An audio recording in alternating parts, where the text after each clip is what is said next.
Auzubillahiminash-shaytanir-rajim. Bismillahir-rahmanir-rahim. Assalamu alaikum students. Hope you all are fine. In previous lecture, we did the two word problems, word problem number 2 and 3 of exercise number 1.6. Now we will start word problem number 4 of exercise number 1.6. आपने ये सारे word problems दोनों method से complete करने हैं, grammar rule से भी और मैट्रिक्स इन्वर्जन मेथड से भी। मैं आपको जस्ट इनकी इक्वेशंस बना दूंगी, पहले हम स्टेटमेंट समझेंगे और उसकी इक्वेशन बनाएंगे। अब आप लोगों की इतनी प्रैक्टिस हो गई है ग्रामर रूल से भी और मैट्रिक्स इन्वर्जन मेथड से भी कि आप इसको खुद कंप्लीट कर सकते हैं। तो हम इसकी स्टेटमेंट से हम इसकी इक्वेशंस बनाएंगे कंडीशन के लिहाज से, और उसके बाद आप इसको दोनों मैथड से खुद ही सॉल्व करेंगे। तो हम इसकी स्टेटमेंट पढ़ते हैं। Word problem number 4 is the third angle of an isosceles triangle is 16 degree less than the sum of the two equal angles. Find the three angles of the triangle. सबसे पहले you already know that what is isosceles triangle. Isosceles triangle क्या होती है? जिसकी दो sides equal हों। तो उसने आपको कंडीशन तो ये दे दी कि एक isosceles triangle है, तो isosceles triangle का मतलब है उसकी दो साइड्स इक्वल होंगी। तो वो आपको कहता है कि जो दो साइड्स इक्वल हैं, ठीक है, जब दो साइड्स इक्वल होती हैं तो इसका मतलब है उसका एंगल भी इक्वल होता है। तो जो दो साइड्स इक्वल हैं उससे जो ऑपोजिट एंगल्स हैं वो भी इक्वल हैं, तो तीसरा जो एंगल है वो डिफरेंट होगा। तो वो कहता है जो तीसरा एंगल है वो आइसोसेलेस ट्रायंगल के जो बाकी दो एंगल्स हैं उनके सम से 16 डिग्री लेस है। दोबारा बता रही हूँ, आइसोसेलेस ट्रायंगल क्या होती है? जिसकी दो साइड्स इक्वल हों, और जब दो साइड्स इक्वल होती हैं तो इसका मतलब है ऑटोमेटिकली उसके दो एंगल्स भी इक्वल हैं। तो वो कह रहा है कि जो आपके पास थर्ड साइड्स या थर्ड एंगल बचता है वो जो बाकी दो इक्वल साइड्स हैं उनके एंगल के सम से 16 डिग्री लेस है उसके third angle. Find three angles of the triangle. तो आपने इसके तीनों एंगल जो हैं वो करने हैं फाइंड आउट। तो सबसे पहले हम इसकी कंडीशन से क्या बनाएंगे, इसकी इक्वेशंस। तो सबसे पहले हम लेट करते हैं, let third angle of the triangle is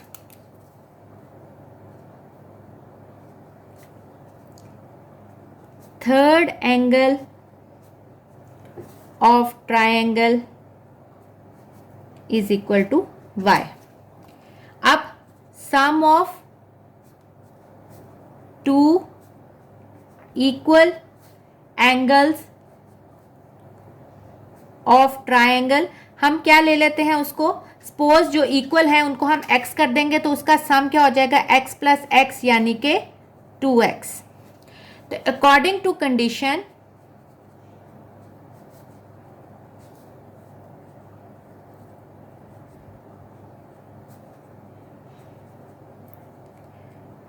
conditions में उसने क्या कहा है कि जो आपके पास थर्ड एंगल है वो 16 डिग्री लेस है उसके दो इक्वल एंगल्स के सम के।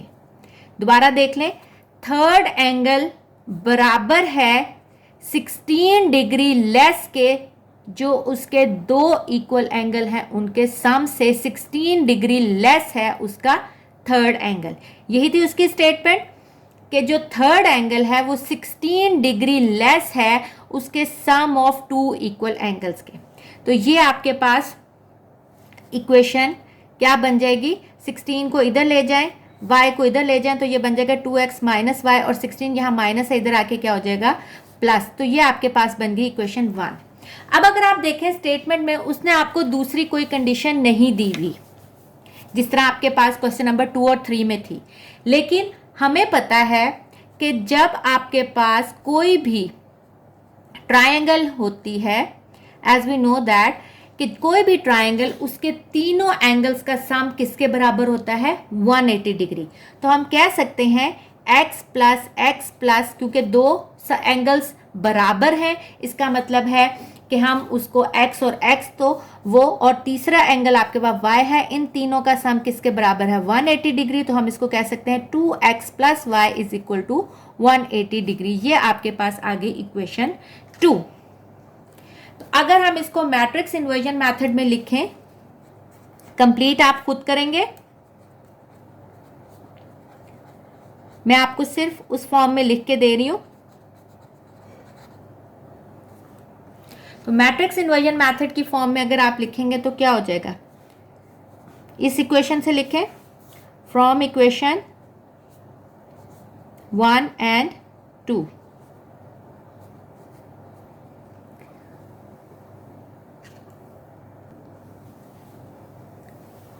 तो आपके पास क्या आ जाएगा, 2 -1 और इस इक्वेशन का 2 + 1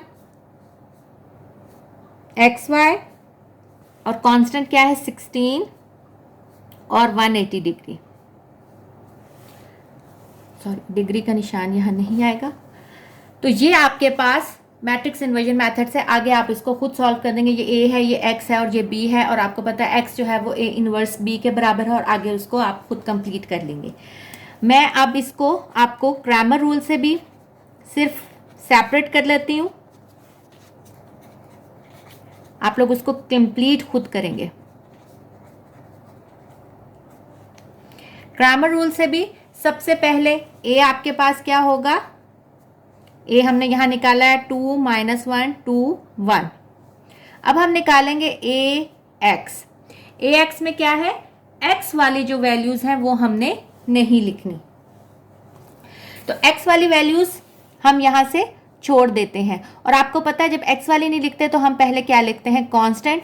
तो यहां आएगा 16 180 और y वाली क्या है, यहाँ है -1 और यहाँ है +1।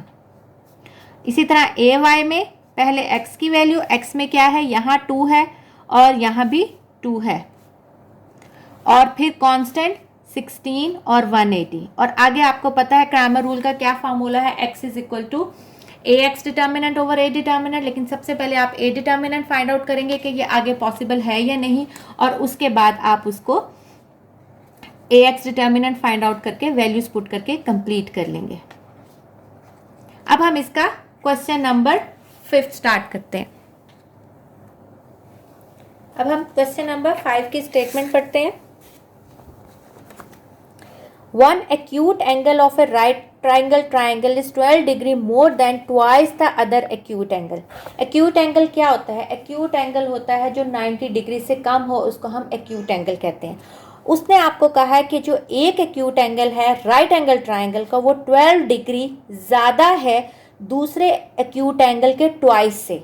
यानी फर्स्ट करें, अगर एक एक्यूट एंगल हम x ले रहे हैं और दूसरा y ले रहे हैं, तो y का मतलब दूसरे एक्यूट एंगल का ट्वाइस क्या होगा, 2y, और वो उससे 12 डिग्री ज़्यादा है। तो इसका मतलब 2y + 12 डिग्री बराबर होगा पहले एक्यूट एंगल के। दोबारा पढ़ें, one acute angle of a right angle triangle is 12 degree more than twice the other acute angle. तो वो उससे ट्वाइस, दूसरे एंगल एक्यूट एंगल के ट्वाइस और 12 डिग्री ज़्यादा होगा दूसरा पहला एक्यूट एंगल दूसरे से। अभी मैं जब इक्वेशन बनाऊंगी तो आपको ज़्यादा समझ आएगी। Find the 3 angles of A triangle. आपने इसके तीनों एंगल जो हैं वो राइट ट्राइंगल के फाइंड आउट करने। अब हम जब स्टेटमेंट से, इसकी कंडीशन से हम इसकी इक्वेशंस बनाएंगे तो आपको ज़्यादा समझ आएगा। क्वेश्चंस अपने पास ही रखिएगा, मैं अब बनाती हूँ।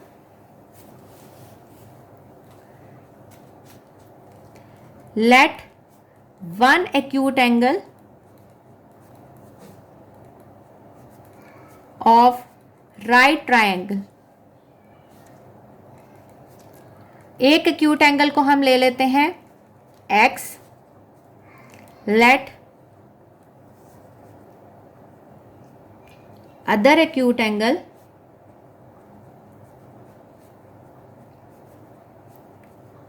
Right triangle is equal to y according to given condition. अब आपको ज़्यादा समझ आएगी क्योंकि अब आपने इसको आपके सामने आ गया कि एक x है और एक y। अब वो आपको कह रहा है कि one acute angle of a right angle triangle, कि एक एक्यूट एंगल जिसको हम x कहते हैं वो किसके बराबर है, इज 12 डिग्री मोर, यानी 12 मोर का मतलब at 12 degree more than twice the other acute angle. तो ये x है तो ट्वाइस दूसरे एक्यूट एंगल का ट्वाइस मतलब दूसरा 2y दोबारा देखें, one acute angle of a right triangle is 12 degree more, कि ये इस बराबर है, is equal to 12 degree more than twice the other acute angle. अब अगर हम इसको y को इधर ले जाएं तो ये आपके पास इक्वेशन बन गई फर्स्ट। लेकिन हमें उसने दूसरी कोई कंडीशन जो है वो नहीं दी हुई, लेकिन हमें पता है कि तीनों का सम 180 डिग्री होता है। आपको पता है कि तीनों एंगल्स का सम जो है किसी भी ट्रायंगल का वो 180 डिग्री होता है, जैसे हमने प्रीवियस क्वेश्चन में किया। लेकिन यहां जब उसने आपको राइट ट्रायंगल कह दिया है तो आपको पता है कि एक एंगल 90 डिग्री का है और ये जो दूसरे एक्यूट एंगल है इन दोनों का सम भी 90 डिग्री होगा, यानी इन दोनों का सम जो है वो बराबर होगा 90 डिग्री के, तभी तो वो टोटल जो है वो 180 डिग्री होगा। तो दूसरी कंडीशन के मुताबिक हम क्या कहेंगे कि ये जो दो एक्यूट एंगल्स हैं इनका सम किसके बराबर है, 90 डिग्री के। तो ये आपके पास दूसरी कंडीशन आ गई। आपको पता है कि 90 डिग्री और इसका भी सम 90 डिग्री होगा, तो ये टोटल कितना बन जाएगा, 90 प्लस 90 180 डिग्री। ठीक है, इसमें अगर वो राइट ट्रायंगल वाली हमें कंडीशन ना देता तो हम इसको वही x minus x plus y, लेकिन हमें तीसरे एंगल का नहीं पता, तो वो एक्यूट वो आपके पास राइट एंगल ट्रायंगल था और ये दो एक्यूट थे, तो इसलिए हमने इसको कहा है कि x प्लस वाई जो है वो किसके बराबर है, 90 डिग्री के। या आप इसको उस तरह भी अगर समझना चाहते हैं तो हम अगर इसको ऐसे भी समझ सकते हैं, ठीक है, कि दो एक्यूट एंगल और तीसरा राइट एंगल का सम क्या होगा, 180 डिग्री। इसको अगर आप सिंप्लीफाई करें तो 180 degree minus 90 degree is equal to 90 degree. तो आपको जिस तरह समझ आती है उस तरह कर लें। डायरेक्ट अगर आपको समझ आ जाती है कि दो एक्यूट एंगल का सम 90 डिग्री होगा क्योंकि राइट एंगल ट्रायंगल है तो तीसरा होगा, या अगर आपको इस तरह समझ आती है तो आप इस तरह सॉल्व करें, लेकिन एंड में आपके पास इक्वेशन यही बनती है। ठीक है, आगे आप इसको बाय इन्वर्जन मेथड और बाय क्रैमर रूल से खुद कंप्लीट करेंगे। तो मैं आपको सिर्फ इक्वेशन बना देती हूँ।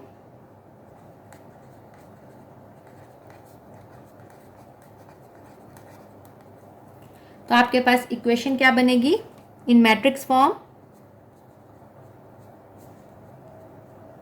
आपके पास क्या आ जाएगा, 1 minus 2 1 1 x y is equal to 12 और 90। ठीक है, तो अब आप इसको कंप्लीट कर लेंगे और bye Cramer rules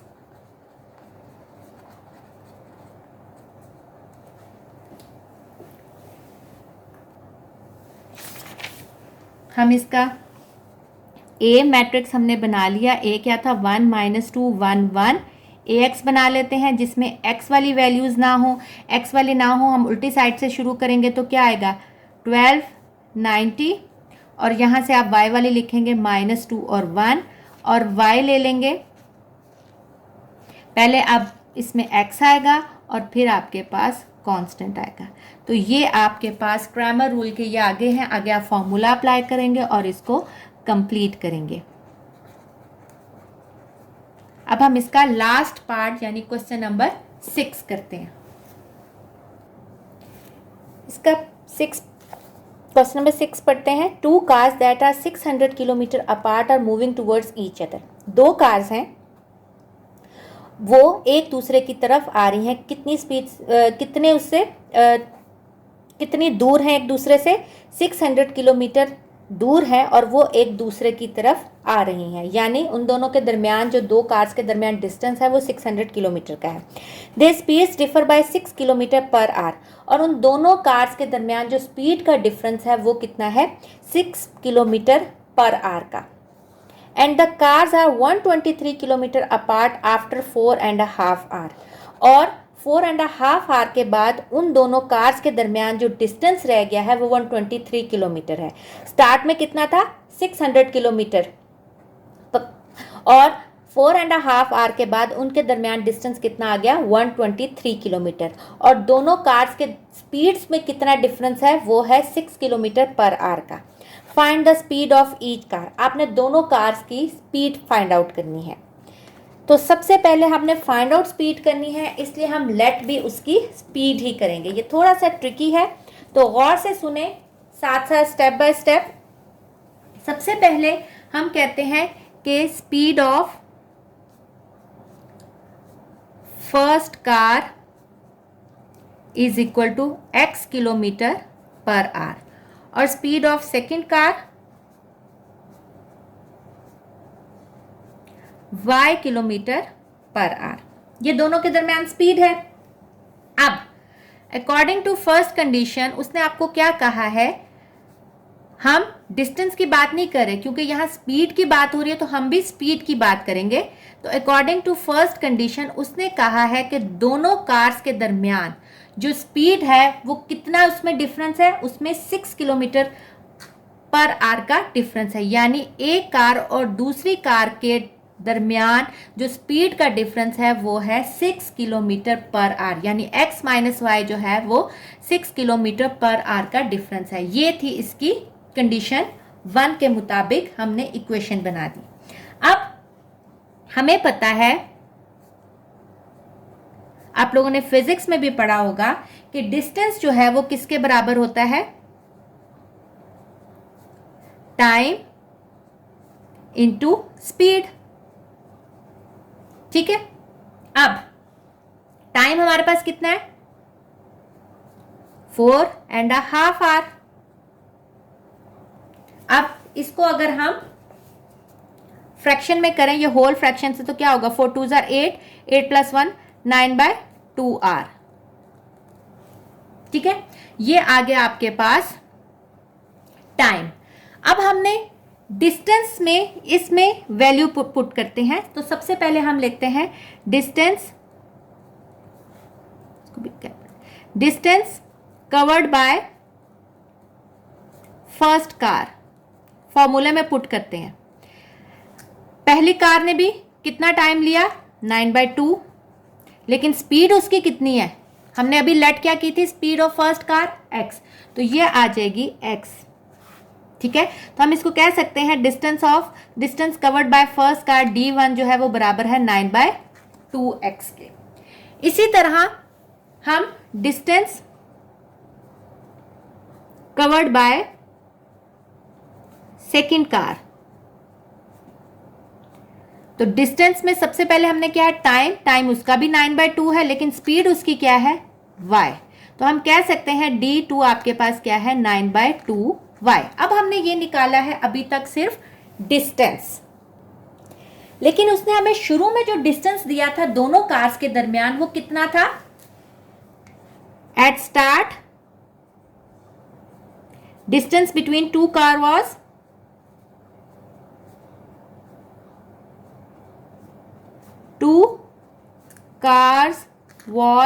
600 kilometer,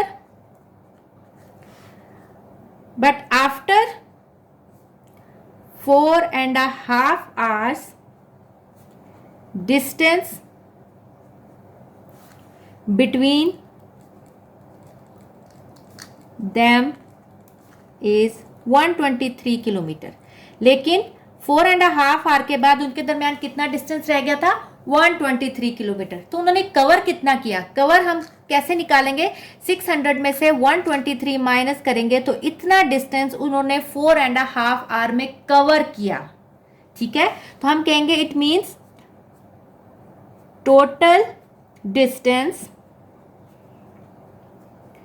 covered by two cars is equal to 600 minus 123 is equal to 477 kilometre. तो कितना डिस्टेंस दोनों कार ने कवर किया, 477 किलोमीटर। तो अकॉर्डिंग टू सेकेंड कंडीशन